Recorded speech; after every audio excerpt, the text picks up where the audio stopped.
The shuttle bay doors of 9 opened with a hiss that echoed through the massive hangar. One Park stepped onto the metal deck and immediately felt the difference in gravity. It was lighter here, almost playful compared to Earth's heavy pull. She adjusted the strap on her duffel bag and took her first real look at the famous Orbital Academy. The place was enormous. Ships from dozens of worlds sat in perfect rows, their designs so alien that one couldn't tell which end was the front on half of them. Creatures of every imaginable shape moved through the bay with purpose. Some walked on 2 legs like her. Others floated, crawled, or moved in ways that hurt her eyes to follow. A security scanner descended from the ceiling as she walked forward. The device was standard issue, the kind that cleared you in seconds. One had passed through hundreds of them. She waited for the familiar green light. It turned red instead. Alarms screamed to life. Metal barriers slammed down around her arrival zone with thunderous crashes. One stood frozen as a crackling voice filled the bay. Human physiology detected. Extreme danger protocols engaged. Containment field active. All personnel maintain safe distance. Every alien in the bay stopped and stared. Some backed away. Others reached for weapons they weren't carrying. One felt her face grow hot. She wanted to shout that she wasn't dangerous, that this was a mistake, but her training kept her silent and still. Armed guards arrived within seconds. They were tall beings with 4 arms and skin that looked like polished stone. They kept their weapons lowered but ready. One of them spoke into a communicator in a language one's translator couldn't quite catch. "Lieutenant Park," the lead guard asked. His voice was surprisingly gentle. "Yes, sir."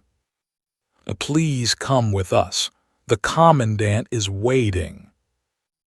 The walk through 9 felt like a parade of shame. Every corridor they passed through triggered the same response. Scanners locked onto her. Doors sealed behind them.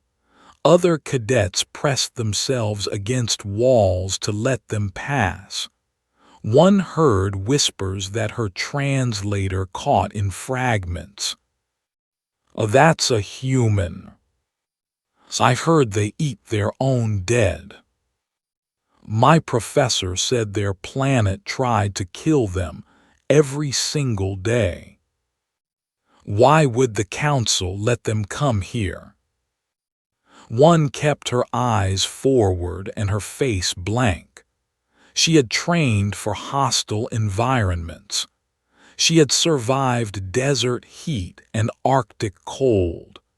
She had jumped from aircraft at night and swum through waters that could freeze blood in minutes. But nothing had prepared her for being treated like a bomb that might explode at any moment. The commandant's office sat at the top of the academy's central tower. The guard pressed his palm to the door scanner, and it opened without hesitation. Inside, behind a desk made of something that glowed faintly blue, sat Commandant. He was the largest one had ever seen. His 4 arms were thick with muscle, and his eyes held the kind of weight that came from seeing too many battles. When he spoke, His voice filled the room like distant thunder. "Lieutenant Park, welcome to 9. He gestured to a chair with one hand while dismissing the guards with another. "Please sit. I imagine you have questions." One sat carefully. The chair adjusted to her height automatically. "Sir, I don't understand the security response. My medical files were submitted months ago. Everything was approved." "Your files are not the problem," said. He touched his desk, and a holographic display appeared between them. "The problem is that you are human, and humans make people nervous." The display showed Earth spinning slowly. Green and blue and white, beautiful and deadly. Gestured, and the view zoomed in to show storms that could swallow cities, oceans that could crush submarines, predators with teeth like knives. "Your world," continued, "is classified as a Class 12 death world. There are only 47 such planets in known space. Of those, only 3 have produced intelligent life. Of those 3, humans are the only species that not only survived but thrived." One had heard this before, but she stayed quiet and listened. "Other species view humans with fear," said. "You come from a place that should have killed you. Your bodies are built to survive trauma that would destroy most of us. Your minds are wired to see threats everywhere and respond with overwhelming force. You heal from injuries that would be permanent for others. You can eat foods that are poison to half the species in this academy." "We're not monsters," one said quietly. "No," agreed, "but you are dangerous. The question is what kind of dangerous." He closed the display and looked at her directly. "I have read your file, Lieutenant, top of your class in every category, expert in 7 forms of combat, survival instructor, tactical specialist. You could have stayed on Earth and commanded units. Why did you come here?" One met his eyes. "Because I believe in what the Galactic Council is trying to build. A unified military force, different species working together. That only works if we understand each other." "A noble answer," stood and walked to the window. Outside, the stars turned slowly. "You have been assigned to advanced combat training, Class 70. Your quarters are in the hazard wing. You will be monitored more closely than other students. These are not punishments. They are necessities." "I understand, sir." "I hope you do," turned back to her. "There are forces in the Council who believe humans should never have been contacted. They think your species is too volatile, too aggressive, too unpredictable. They are looking for proof that they are right. Every mistake you make will be recorded. Every aggressive action will be analyzed. Do you understand the weight you carry?" One stood and shouldered her bag. "I didn't come here to fail, sir." "Good," almost smiled. "Dismissed." The walk to her quarters was lonely. The corridors were emptier now, but the few aliens she passed still gave her wide berth. The hazard wing was exactly what it sounded like. The doors were thicker. The walls were reinforced. Only 4 rooms were occupied. One's room was small but functional.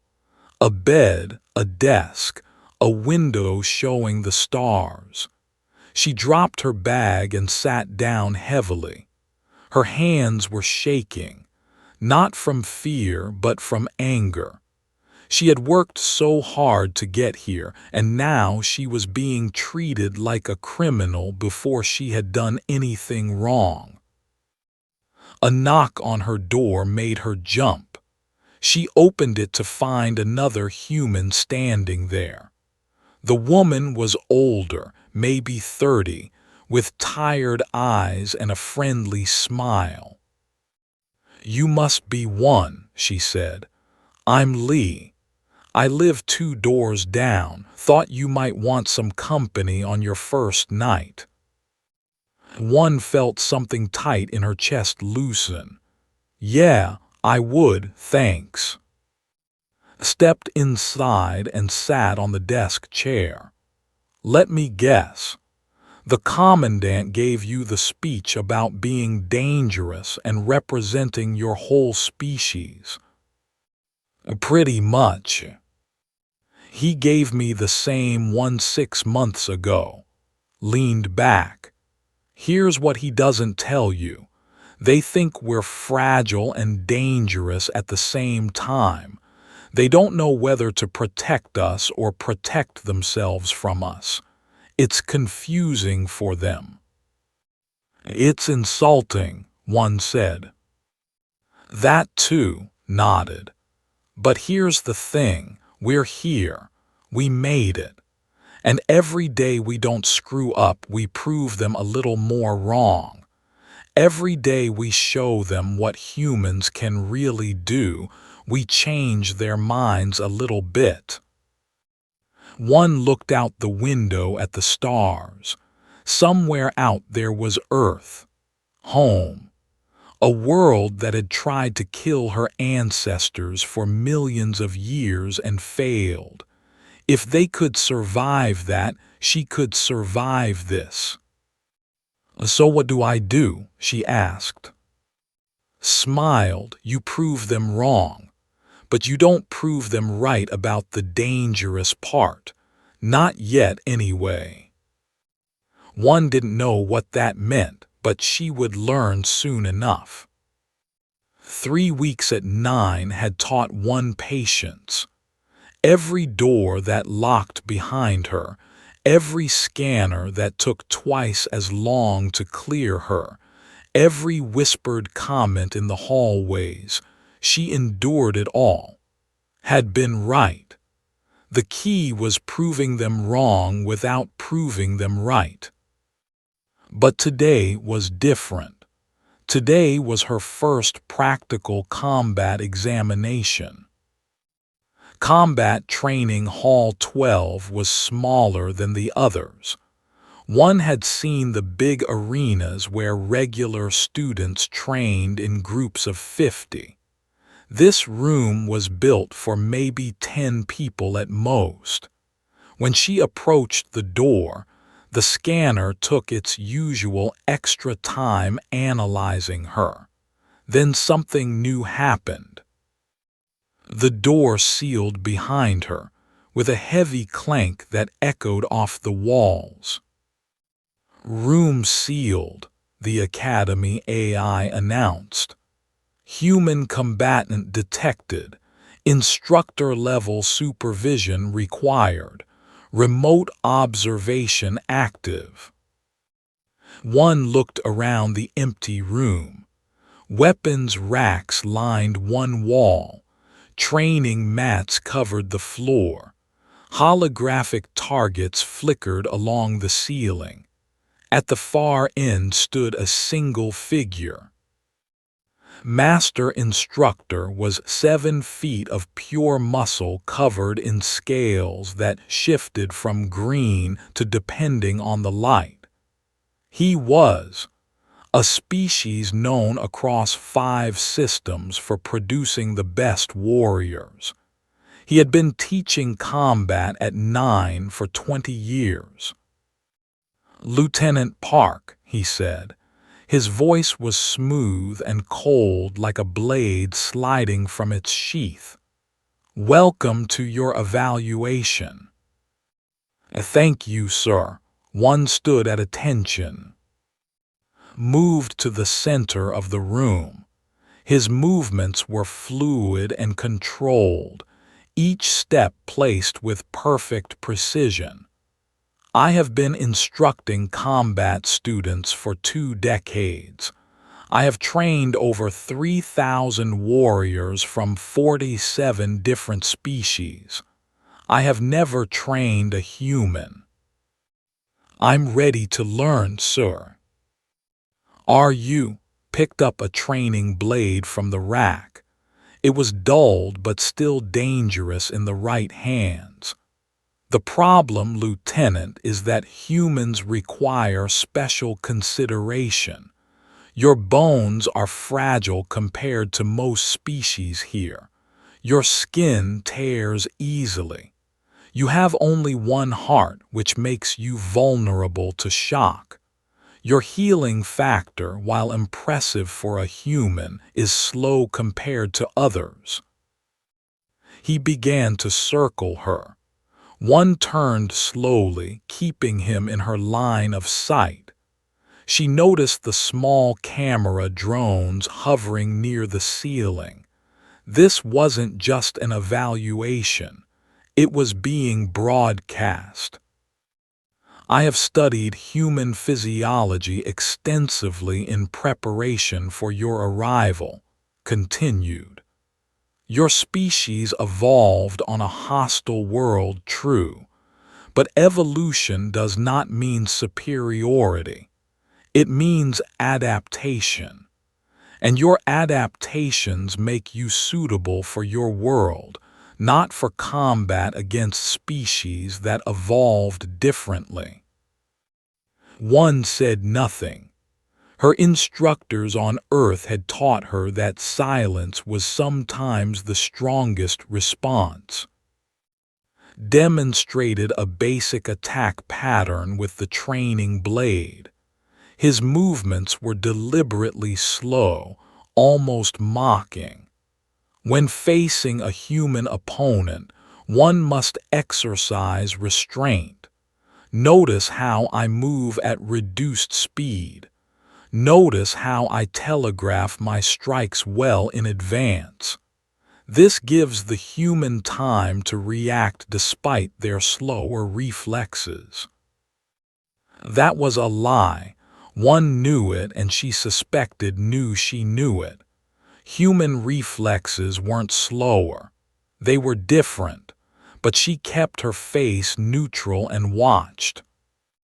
"Now," said, "I will demonstrate proper defensive technique when a human attacks." He handed her a training blade. "Please attack me at full speed. Do not worry. I am prepared." One took the blade. It was lighter than she was used to, balanced for species, not hers. She adjusted her grip and waited. "Go ahead," said. "Attack." One moved. She wasn't trying to win or show off. She was doing exactly what he asked, a straightforward strike at combat speed. Deflected it easily, then stepped back and addressed the camera. "You see how easily human attacks can be countered. The lack of physical power, the predictable movement patterns. These are the limitations we must understand." Something hot and angry flickered in one's chest. She pushed it down. Patience. Prove them wrong, not right. For 15 minutes continued his demonstration.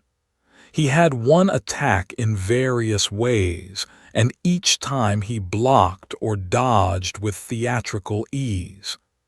Each time he explained to the watching audience how weak, how slow, how limited humans were. Each time one bit back her response and followed his orders. Then made his mistake. He turned his back on her. "As you can see," he said to the camera, "humans require careful handling. They are not without value, of course. Their problem-solving abilities are quite good, and their endurance over long periods is admirable. But in direct combat against properly trained warriors, they simply cannot compete.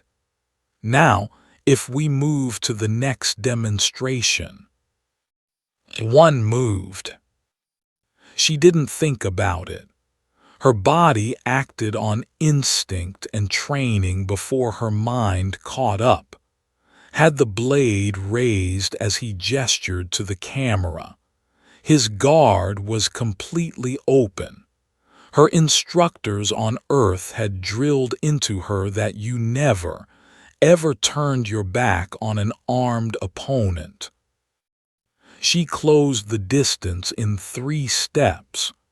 Her hand struck his wrist at the pressure point, and the blade fell from his grip. She caught it before it hit the ground, spun it, and brought the edge to rest against the side of his neck. Her other hand grabbed his primary arm and twisted it into a lock behind his back. The whole thing took 2.3 seconds. Alarms exploded. The room's lights flashed red. The AI voice became shrill with panic. "Alert! Human aggression detected. Deploying countermeasures. Security to Training Hall 12 immediately." One didn't let go, was frozen in her grip, caught completely by surprise. She had him. They both knew it.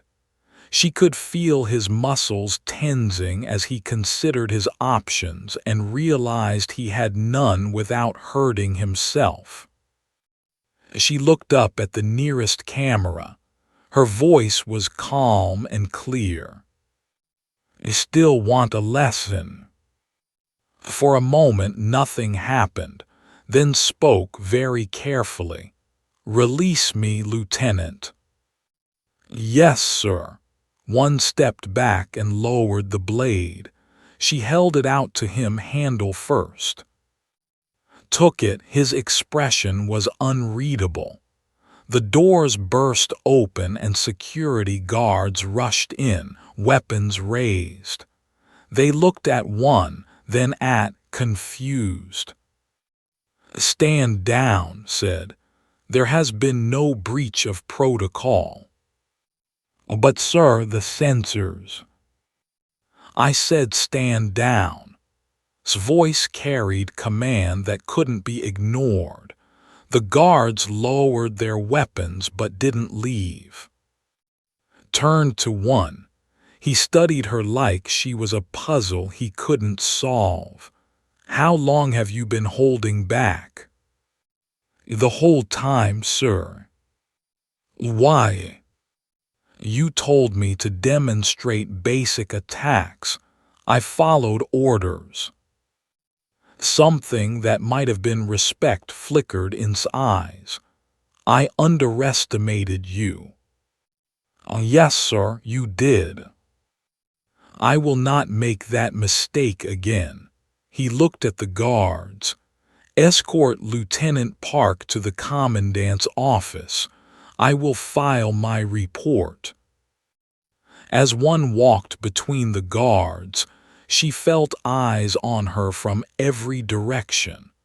The other cadets had seen what happened. The footage would spread through the Academy network within the hour. She had just done exactly what warned her not to do. She had proved them right about humans being dangerous. The walk to the Commandant's office felt longer this time. One's hands were steady, but her mind was racing. Would she be expelled? sent back to Earth. Would this end the human integration program before it really started? The commandant was waiting in his office. He didn't look angry, he looked tired. "I'll sit," he said. One sat. Pulled up the footage from the training hall. They watched in silence as one disarmed, replayed it 3 times at different speeds. "Instructor has submitted his report," said finally. "He states that you followed all protocols, demonstrated superior technique, and showed appropriate restraint. He recommends you for advanced placement." One blinked, "Sir." He also states that his teaching methods were inappropriate and requests permission to revise his curriculum for human students. Closed the footage. "You embarrassed one of my best instructors, Lieutenant. You made him look foolish in front of the entire academy." "I'm sorry, sir. I didn't mean." "Don't apologize." Actually smiled. It made him look younger. Needed that. He has become complacent. You reminded him that assumptions are dangerous in combat. He leaned forward. "But now we have a different problem. That footage is spreading. By tomorrow, every student at this academy will have seen it. They will know that humans are not fragile. They will know that humans can be dangerous." "Is that a bad thing, sir?" Considered the question. "That depends entirely on what you do next. You have their attention, Lieutenant Park. The question is, what will you teach them?" One thought about Earth. About the storms and the predators and the 1,000 ways the planet tried to kill you every day. About how humans survived not by being the strongest or the fastest, but by being smart and stubborn and refusing to give up. "I'll teach them the truth, sir." "And what is the truth?" "That dangerous doesn't mean enemy." Nodded slowly. "See that you do." Dismissed. One left the office and found waiting in the corridor. Her roommate looked worried.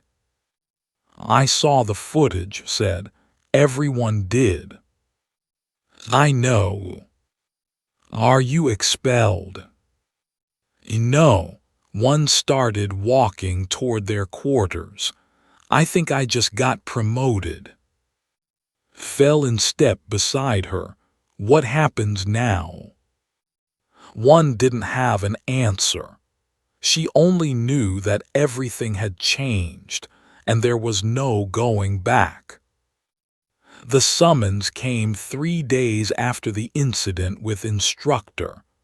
One found it waiting on her desk terminal when she returned from morning training. Simple words in standard galactic script. "Report to Commandant's office. 1400 hours. Come alone." Looked over her shoulder and frowned. "That's weird. Why alone?" "I don't know." One checked her chronometer. She had 2 hours. "Maybe it's about the teaching thing," suggested. "Said you'd be teaching others about human combat methods." "Maybe." But one felt uneasy. Something about the message felt off. At exactly 1400 hours, she pressed the door chime outside's office. The door opened immediately. Inside, the commandant stood by his window, hands clasped behind his back. He didn't turn when she entered. "Lock the door, Lieutenant." One did. The lock engaged with a solid click that seemed louder than it should be. "What I am about to tell you is classified," said. He still hadn't turned around. "If you repeat it, I will deny everything. If you act on it rashly, people will die. Do you understand?" "Yes, sir." "The safety protocols that track you and the other human students are not what you think they are." Finally turned to face her. He looked older than he had 3 days ago. "They were never designed to protect you from the other species. They were designed to protect the other species from you." One felt cold, sir. Touched his desk and a holographic display appeared. It showed documentation, reports, assessments, all marked with Earth symbol and red warning flags. "Before first contact with humanity, the Galactic Council conducted extensive research on your planet. They studied your history, your wars, your art, your science. They found a species that had survived conditions that should have wiped out intelligent life 3 times over.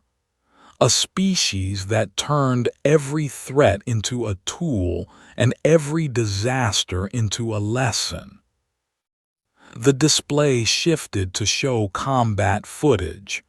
Human soldiers from various Earth nations fighting in different terrains and conditions.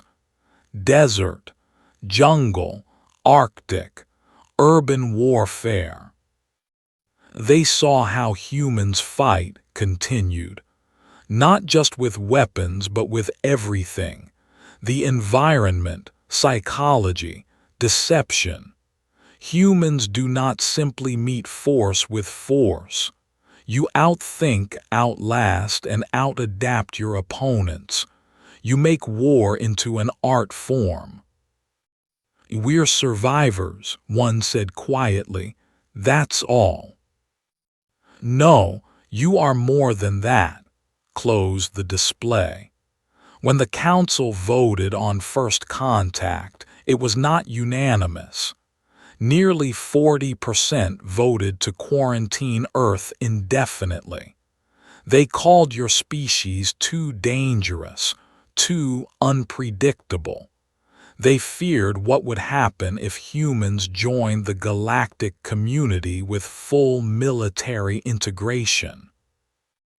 "But the vote passed. We made contact." "The vote passed by a narrow margin, and there were conditions." Sat down heavily. "One condition was this academy program. The council wanted proof that humans could be controlled, that you could follow rules, that you wouldn't destabilize the galactic military structure." One felt anger building. "We're being tested." "You are being watched for failure. There is a difference." Leaned forward. "I supported human integration. I still do. But there are counselors who want you to fail. They want proof that humans are too aggressive, too violent, too dangerous. They want an excuse to send your species back to Earth and seal you away from the rest of the galaxy." The incident with was exactly what they wanted. Evidence of human aggression. Unprovoked attack on an instructor. Held up a hand before she could protest. "I know it was not unprovoked. I know was testing you. But it can be presented that way in a report." One stood rigid. "What do you want me to do?" "I want you to prove them wrong." Stood and walked to her. "I am offering you an opportunity. You will teach a seminar on human combat methodology. It will be optional for students. You will demonstrate human techniques, explain human thinking, and show them that humans are not mindless aggressors. And if I refuse? Then you continue as a regular student, constantly monitored, constantly restricted. One more mistake and you are expelled. All human integration ends. Met her eyes. I am not ordering you, Lieutenant. I am asking, will you help me save your species' future in the stars? One thought about Earth, about all the humans who dreamed of the stars and would never reach them if she failed, about the children who would grow up trapped on one world because the galaxy was too afraid to let them out. I'll do it. Good, allowed himself a small smile. Your first session is scheduled for tomorrow evening. The Academy Network has already posted the announcement. We will see who is brave enough to attend. The next evening, one arrived at the training hall early. She had prepared demonstrations, written notes, and practiced explanations. She expected maybe a dozen students at most, had offered to attend for moral support. Only 5 students showed up. 2 were probably sent by their instructors to observe. One was a small floating creature from a species one didn't recognize. The 4th was another human, a male named Min who had been at the academy for 4 months. He gave her a small nod of solidarity. The 5th student surprised her. It was one of the aggressive species that lived in the hazard wing, were built like armored tanks and had a reputation for loving combat. This one looked at one with obvious curiosity. "Thank you for coming," one began. Her voice echoed in the nearly empty hall. "This seminar is about understanding how humans approach combat, not because our way is better, but because it's different, and different perspectives make us all stronger." She started with basics, human biology and how it affected fighting style, the advantages of endurance over strength, the importance of adaptability. She demonstrated techniques, explained the reasoning behind them, and invited questions. The session was supposed to last 1 hour. It went for 3. The student, whose name was, asked the most questions. Why do humans practice so many different fighting styles? Most species perfect one method. Because our world kept changing, one explained. Different environments needed different approaches. We learned to adapt or we died. That is exhausting, one of them said. Yes, one agreed, but it kept us alive. By the end of the session, all 5 students looked thoughtful. Min stayed after the others left. That was good, he said, really good. Only 5 people showed up. This week, wait and see what happens next week. He hesitated. There's something you should know. I've been here 4 months and I've been keeping my head down, playing weak, playing harmless, but I've been watching things. What things? Strange things. Equipment malfunctions that only happen near human students. Food synthesizers producing meals with ingredients we're allergic to. Security scanners giving false positives. Min looked around to make sure they were alone. Someone is trying to make humans look dangerous or incompetent. Maybe both. One felt the unease return. Who? I don't know yet, but I'm working on it. He headed for the door. Be careful, one. They're watching us and not everyone wants us to succeed. The second week, 40 students showed up to her seminar. The third week, the number jumped to 70. Word was spreading that the human instructor was teaching things no one else would teach. Practical survival techniques, psychological warfare, environmental combat. One found herself becoming something she never expected, a teacher that aliens wanted to learn from. But Min's warning stayed with her.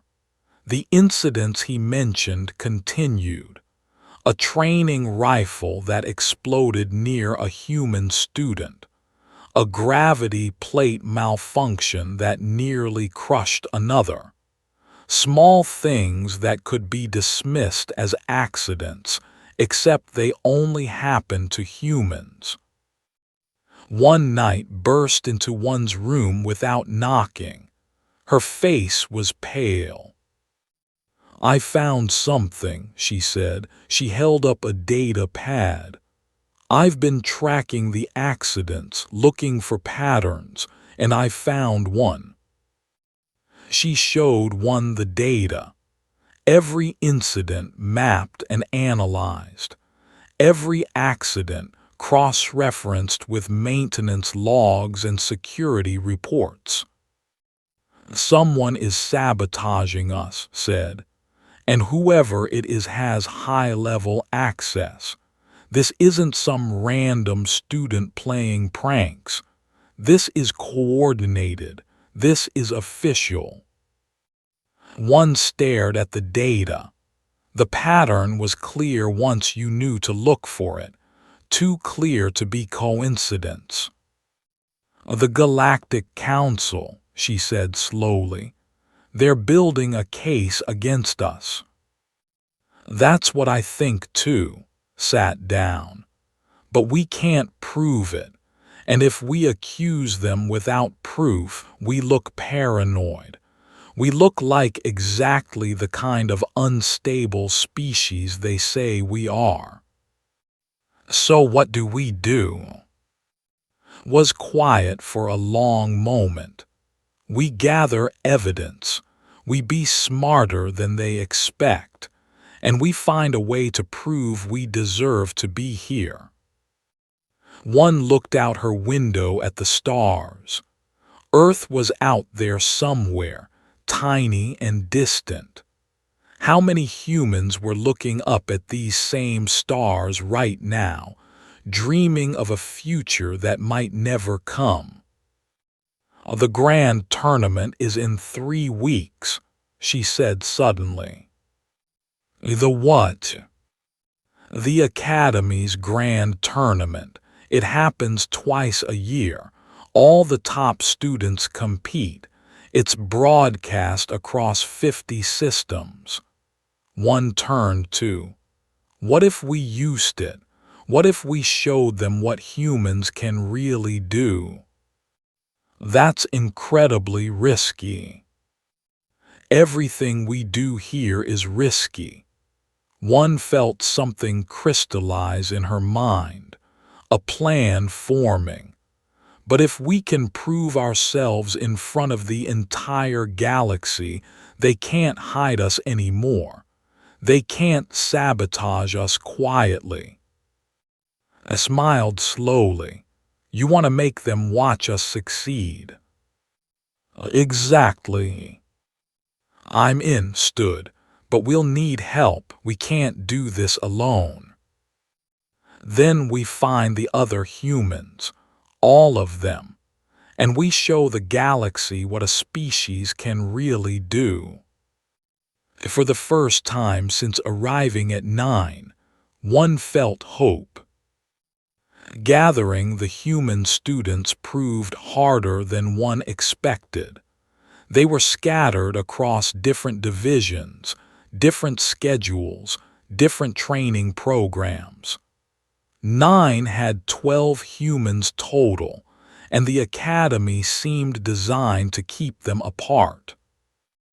But Min knew where they all were. He had been watching, learning, mapping. In his quiet way, he had created a network. "Meet me at maintenance level 7, he told one through an encrypted message. "Tonight, midnight, bring." Maintenance level 7 was deep in the station's infrastructure. The corridors here were narrow and dark, lit only by emergency strips. The air smelled like recycled coolant and old metal. One and followed Min's directions until they found him waiting beside a door marked with warning symbols. "This section is scheduled for repair," Min explained. "It's been scheduled for 6 months. They never actually repair it. No cameras here, no sensors. It's the only truly private place on the station." He opened the door. Inside was a forgotten server room, dusty and filled with old equipment. But in the center, someone had set up chairs and a makeshift table. 10 other humans were already there. One recognized some from her classes. Others she had only seen in passing. They all looked nervous but determined. Min had brought them together without anyone noticing. "Everyone here volunteered," Min said. "I told them what we suspect. They all want to help." A young woman named Bora spoke up. She was an engineering student, small but intense. "Show them what you found, Min." Min pulled out a handheld device and projected data into the air. Lines of code, maintenance logs, communication records. To most people it would look like random information. But Min highlighted sections, connected dots, revealed patterns. "I've been hacking the academy systems for 3 months, he admitted. "Nothing major, just watching, recording, looking for answers." He brought up a communication thread. "This is correspondence between 3 council members and academy director. They're not subtle once you know what you're looking for." One read the messages. Her blood went cold. The integration initiative must be allowed to fail naturally. Continue monitoring. Document all aggressive incidents. Human Student Park has demonstrated exactly the volatility we predicted. Recommend increasing pressure protocols. The Grand Tournament provides an excellent opportunity. Public failure will support quarantine measures. "They're not just watching us fail," said slowly. "They're trying to make us fail." "It's worse than that." Min pulled up more files. "The sabotage we noticed. The equipment malfunctions. I found the work orders. They're coming from someone with director-level clearance. Someone is actively trying to hurt us or make us look incompetent." Another human, a quiet medical student named Dong Jun, spoke up. "Can't we just show this to Commandant? He supports us." "Is one man," Min said. "The Council is hundreds of beings across dozens of worlds. Even if believes us, he can't fight them alone. We need something bigger." "The tournament," one said. Everyone turned to look at her. "We use the tournament to prove ourselves, not just to the Academy but to everyone watching. We show them what humans can do when we work together." "They expect us to fail," added. "So we succeed, spectacularly, in front of 50 systems." A male student named Sung shook his head. "That's playing into their hands. They want us to look aggressive. If we dominate the tournament, we prove their point." "Not if we do it right," one argued. "We don't just win. We show them how we win. We demonstrate cooperation, strategy, adaptation. We show them that humans are strong because we work together, not because we're violent." Bora leaned forward. "What if they sabotage us during the tournament? They have the access. They could make our equipment fail or change the rules." "Then we adapt," one said simply. "That's what humans do. We plan for the worst and work with what we have." Min was quiet for a moment. Then he said, "I should tell you something. I'm not just a student. I'm military intelligence. I was sent here to observe and report back to Earth Command." The room went silent, stood up slowly. "You're a spy." "I'm an observer. There's a difference." Min didn't look away. Earth Command knew the integration program was risky. They wanted someone here to watch to make sure our people were safe. That's me. "And what are you going to report?" Sung asked coldly. "That depends on what we do next." Min met each person's eyes in turn. "I came here believing in galactic unity. I wanted to see humans and aliens working together, building something better than what we have alone. But what I've found is a system that fears us, a council that wants to lock us away. And if we go along with that, if we accept it, then maybe they're right to fear us." One understood what he was saying. "You want to help." "I want to prove them wrong, not just for us but for everyone. Because if the galaxy can't accept humans, what hope is there for any other species that's different?" Min shut off his projector. "So yes, I'm in. Whatever you need." They spent the next 3 hours planning. Each human had skills, knowledge, specialties. Bora understood the tournament systems and could predict technical challenges.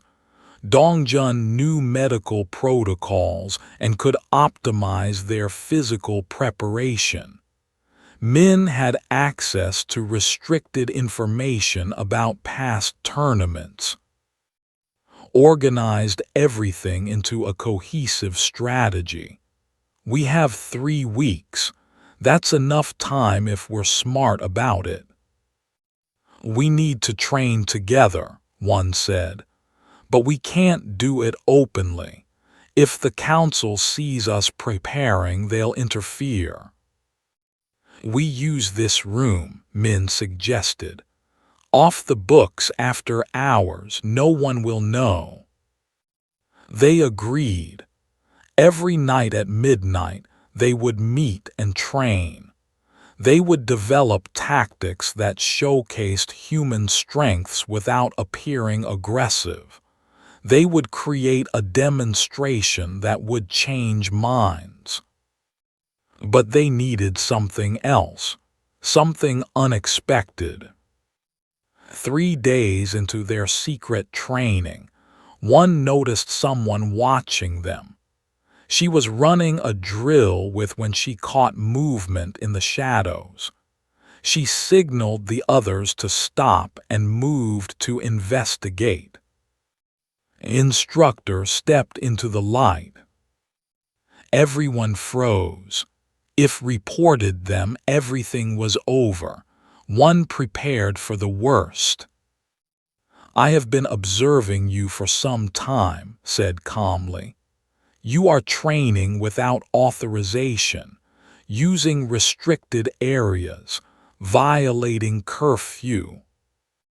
"Are you going to report us?" one asked. "That depends." Walked closer. "What exactly are you planning?" "To prove ourselves in the tournament," one said. There was no point lying. "To show the galaxy that humans deserve to be here." Was quiet. Then he said something one didn't expect. "May I watch?" "Why?" "Because I was wrong about you, about all of you," gestured at the humans. "I have trained warriors for 20 years. I thought I understood combat. But when you disarmed me, Lieutenant Park, you showed me something I had never seen. You moved with purpose and control. You used my assumptions against me. You taught me that I still have much to learn." He sat down on an old equipment crate. "They were like you once. When we first joined the Galactic Council, we were feared.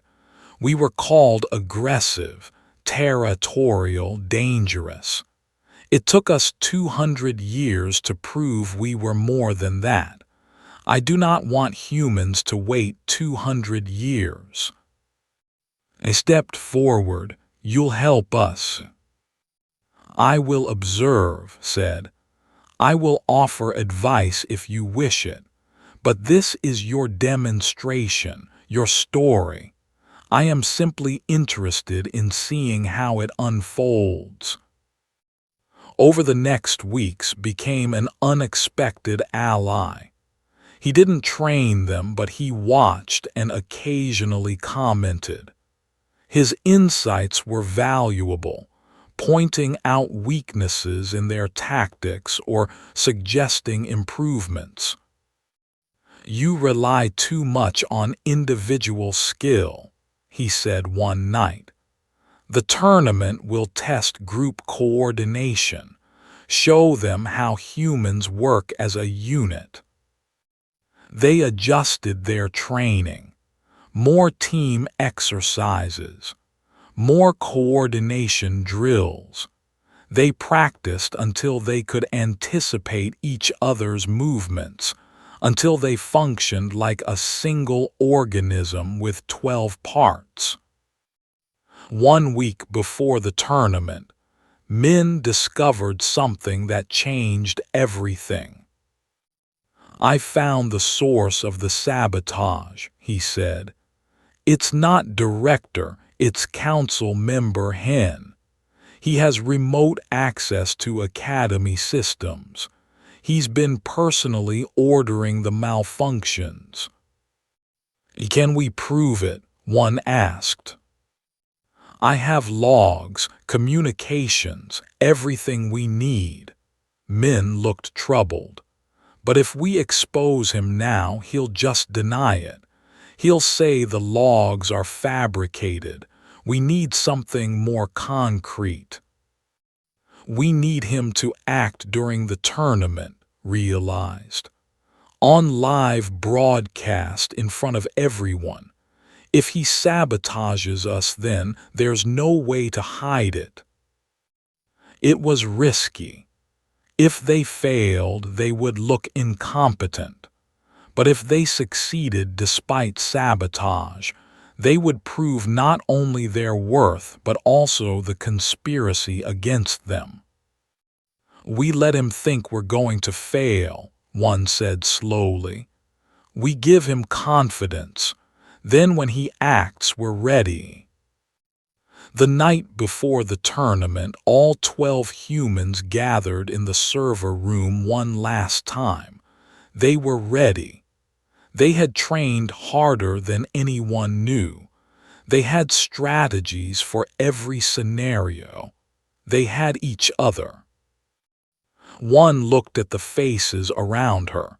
These people had become more than classmates. They were family. They were humanity's best chance. "Tomorrow," she said, "the whole galaxy watches. What they see will determine our future. Not just ours, but every human who dreams of the stars. We carry that weight together." "No pressure then," Sung joked. A few people laughed nervously. "We've survived worse," said firmly. "Earth tried to kill our ancestors every single day. Storms, predators, ice ages, plagues, and we're still here. We're standing on a space station built by aliens, planning to show them what humans can do. Our ancestors would be proud." "Then let's make them prouder," one said.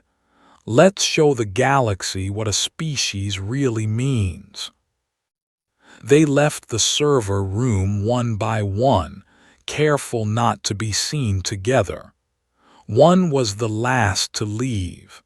She looked back at the dusty room that had become their secret headquarters. Tomorrow, everything would change. She was ready. The grand arena of 9 could hold 10,000 spectators. Today, every seat was filled. Beings from across the galaxy packed the stands, their voices creating a sound like ocean waves. Holographic cameras floated everywhere, broadcasting to 50 systems. One stood with the other 11 humans in the staging area beneath the arena floor. She could hear the crowd above them, feel the vibration of their excitement through the metal deck. Her hands were steady, but her heart hammered. "You ready for this?" asked beside her. "No," one admitted, "but we're doing it anyway." Min checked his communicator. "The tournament AI just activated. Official start in 5 minutes." The tournament structure was simple but brutal. Teams competed through 3 rounds of increasing difficulty. Combat scenarios, strategy puzzles, endurance challenges. The top teams advanced. The rest were eliminated. Humans had been placed against the Academy's best competitors. Bora had analyzed past tournaments and found the pattern. They stack it against new teams, make them face champions early. Most new teams are eliminated in round 1. "Then we'll be different," one said. The floor above them began to open. Light poured down. The crowd's noise became deafening. An announcer's voice boomed through speakers. "Welcome to the 9 Grand Tournament. Today, we have a special exhibition. For the first time in Academy history, humans will compete as a unified team." The reaction was mixed, some cheering, some nervous muttering. One heard it all as they rose into the arena on the lifting platform. The sight took her breath away. The arena was massive, filled with obstacles and terrain features that could be reconfigured for different challenges. Holographic banners showed their faces to the crowd.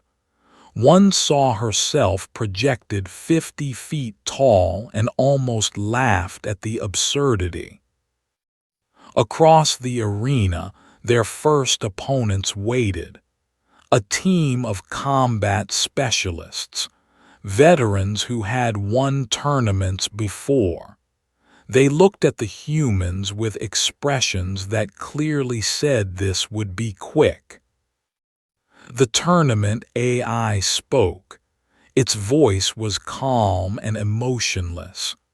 Round 1, Endurance Trial. Teams will complete a 40-kilometer course under standard station gravity. All obstacles must be cleared. All team members must finish. Time limit 2 hours. Failure results in elimination. The course appeared on holographic displays. Walls to climb, barriers to cross, sections filled with water, fire, extreme cold. It was designed to test every physical capability. "That's impossible," someone in the crowd shouted. "Humans can't handle that." The team captain laughed. "This will be over quickly." One caught's eye in the instructor section. He gave her a slight nod. "Trust yourself." "Team's ready?" the AI asked. "Ready," both captains responded. "Begin."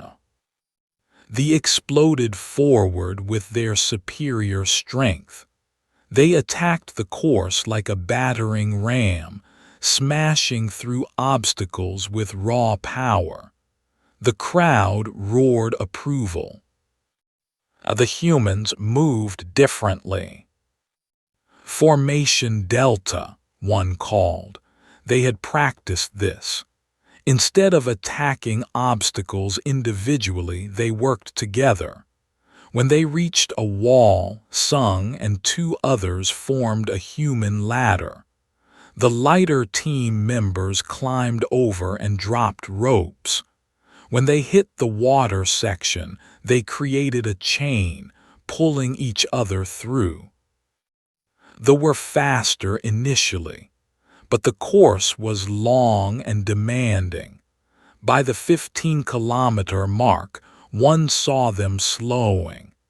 Their superior strength was burning energy too quickly. The humans maintained steady pace. They rotated positions to share the burden. When one person struggled, others supported them. Exactly the way humans had always survived. At 20 kilometers, they hit the extreme cold section. Their species wasn't adapted for it. They pushed through with difficulty, their movements becoming sluggish.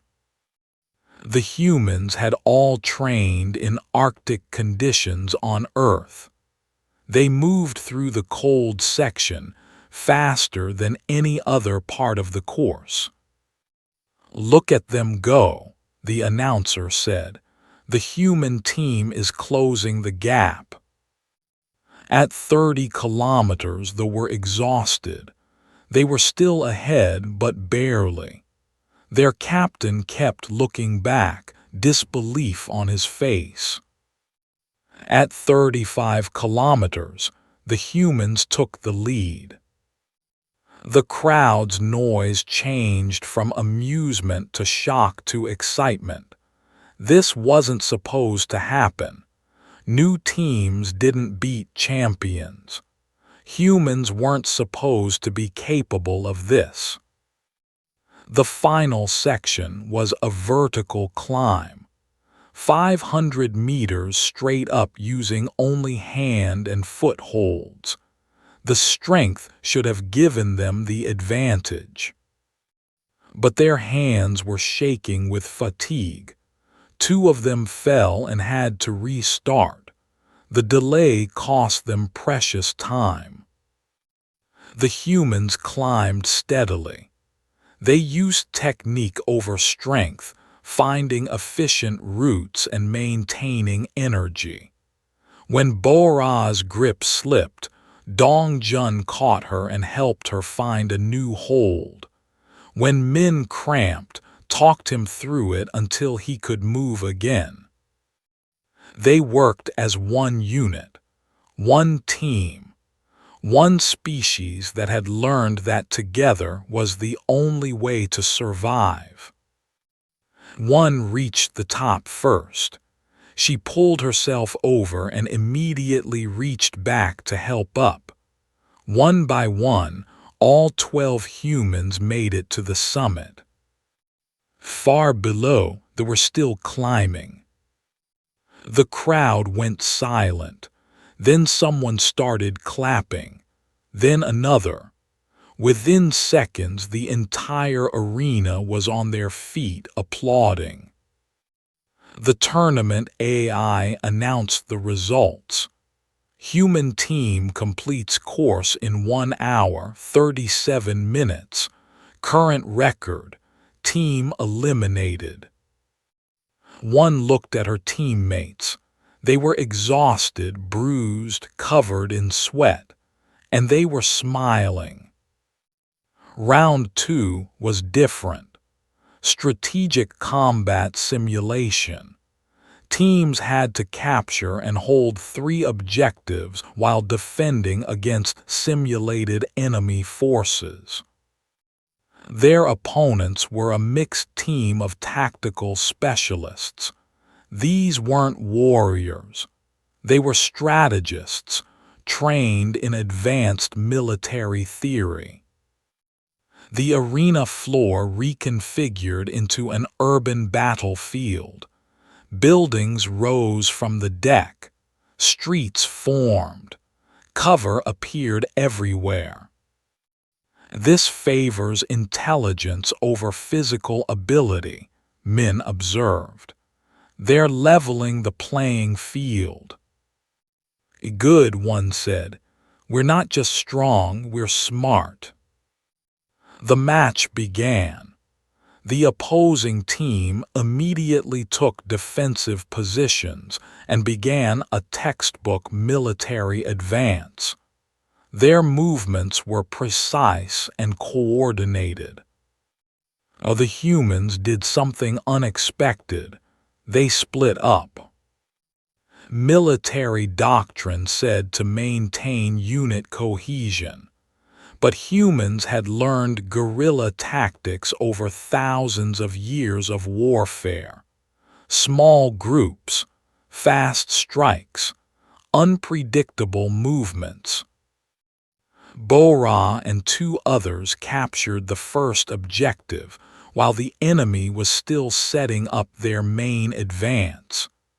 Min's group circled behind and took the second objective before the enemy even knew they were there. One led the final group in a direct assault on the third objective, drawing all the enemy's attention. The opposing team scrambled to respond, but they were trained for conventional warfare. The humans were fighting unconventionally. They're everywhere, the enemy captain shouted. Exactly, one said with a smile. The match ended in 18 minutes, fastest victory in tournament history. The crowd was going wild now. The announcers couldn't keep up with what was happening. This was supposed to be a demonstration of human limitations. It had become a demonstration of human potential. But one noticed something. The tournament AI was hesitating between rounds longer than normal. Min saw it too. "Someone's interfering with the system," he said quietly, "trying to change parameters." One realized. He's making his move. Round 3 began. The final challenge. Full combat scenario against the Academy's championship team. But something was wrong. The arena floor began reconfiguring, but it stuttered and glitched. Obstacles appeared in wrong positions. The gravity fluctuated wildly. Environmental controls sparked and failed. "A system malfunction," the AI announced. "Compensating. Match will proceed with modifications." The modifications were all designed to hurt humans. Gravity increased to crushing levels in human zones. Temperature extremes activated near human positions. Equipment malfunctions hit human gear. The crowd noticed. Confusion rippled through the stands. This wasn't normal. Commandant stood up in the command booth. "What is happening? Who authorized these modifications?" Min worked frantically on his communicator. "I'm tracing it. The interference is coming from outside the Academy. Remote access. Council-level clearance." The enemy team attacked. They had been told to show no mercy, to prove that humans couldn't handle real combat. But the humans had trained for this. They had expected sabotage. When gravity increased, they dropped to low crawls and used it to their advantage, becoming harder targets. When temperatures spiked, they helped each other through it, sharing coolant packs and rotating positions. When equipment failed, they adapted, using environmental features and teamwork instead. And all of it was being broadcast across 50 systems. "Someone is sabotaging the human team," an announcer finally said. "This is unprecedented." Min's communicator beeped. "Got him, Council Member Hen. He's accessing the system right now. I'm recording everything." "Send it," one said between breaths as she dodged an attack. "Send it to everyone." Min transmitted the evidence. The logs, the communications, proof of months of sabotage against human students, proof that the tournament was rigged. And he sent it to every broadcaster covering the tournament. Within seconds, the truth was spreading, not just through the Academy, but across the entire galactic network. 50 systems saw the evidence simultaneously. The arena erupted in chaos. The crowd was shouting. Officials were arguing, but the match continued. The humans fought with everything they had, not with anger but with purpose. They demonstrated every skill they had learned, every tactic they had practiced, every lesson their harsh world had taught them. They didn't just want to win. They wanted to prove that they deserved to be here. One faced the enemy captain in final combat. He was bigger, stronger, better armed. He thought he had every advantage. But she had learned from. Assumptions were dangerous. She used his strength against him, his confidence as a weapon. She moved like water, adapting to every attack, finding openings where none should exist. And when the moment came, she did exactly what she had done in that training hall weeks ago. She disarmed him mid-strike. She held the position for 3 seconds to prove the point. Then she stepped back and offered her hand.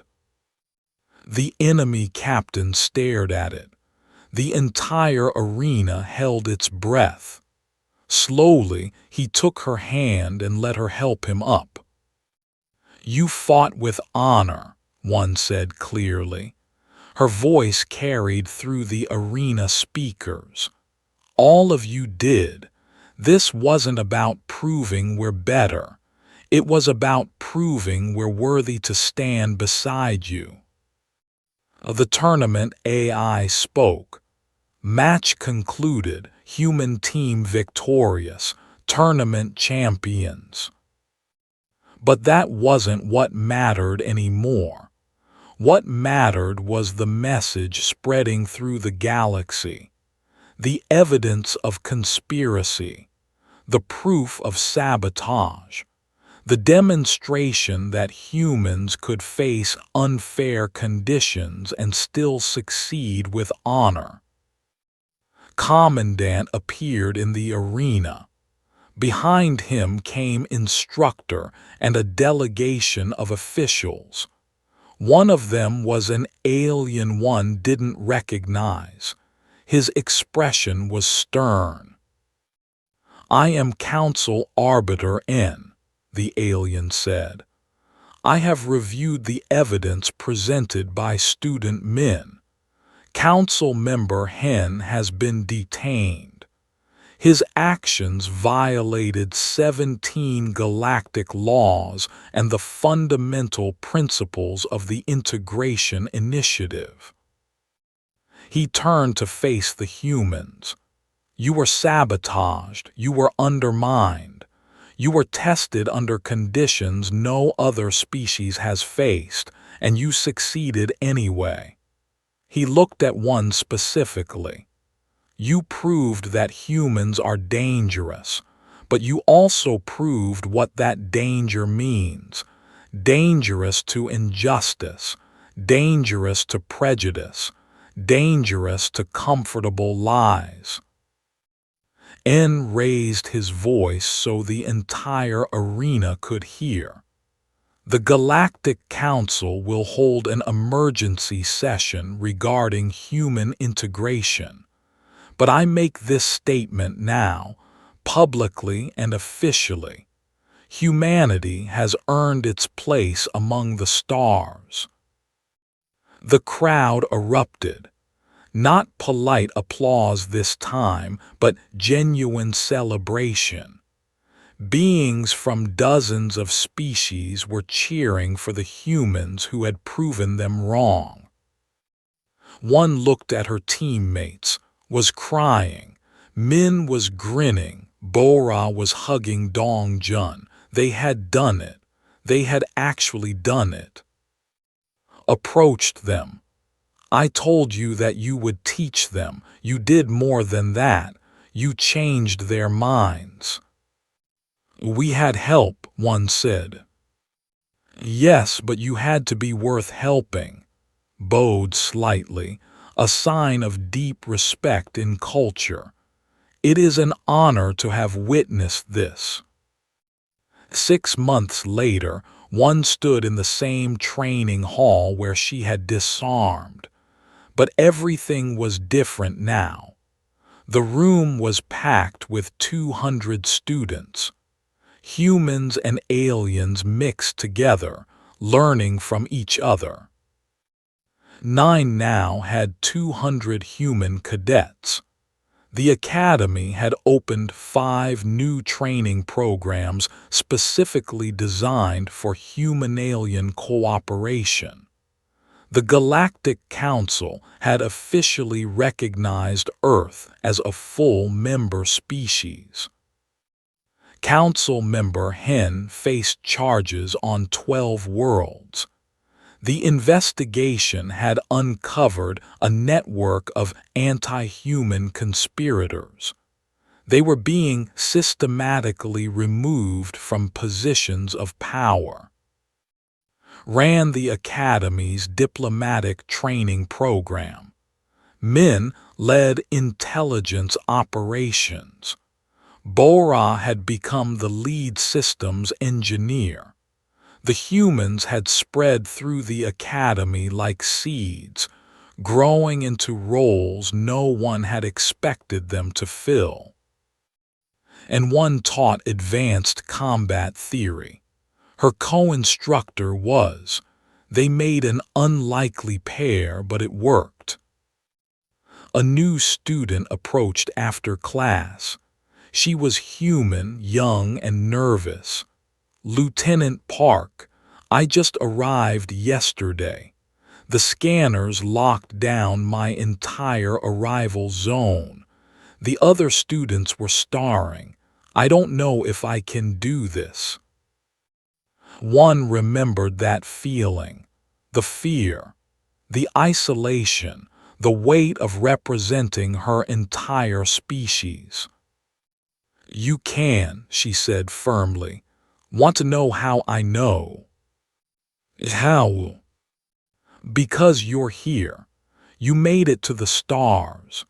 You're standing on a space station built by aliens who were afraid of us 6 months ago.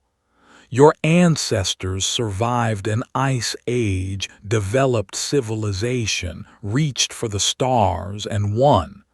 That's in your blood. That's who you are." She smiled. "The scanners still lock when humans enter, but now it's not because they fear us, it's because they respect us. They know we're dangerous. And they're learning that dangerous can also mean brave. It can mean loyal. It can mean worthy." The student straightened a little. "What do I do now?" "You prove them right about one thing," one said. "That humans are dangerous to anyone who thinks different means lesser. You show them what a species really means. And when the door locks behind you, you smile. Because it's not keeping you in. It's keeping everyone safe while you show them what hope looks like." The student nodded and left with more confidence. He walked up beside one. "You're good at this." "I had good teachers." One looked out the window at Earth's distant blue dot. "We all did. We just had to remember the lessons." And somewhere on Earth, millions of humans looked up at the stars and dreamed. The door to the galaxy was open now. The path would not be easy, but humans had never chosen the easy path. They had chosen the stars, and the stars had finally chosen them back.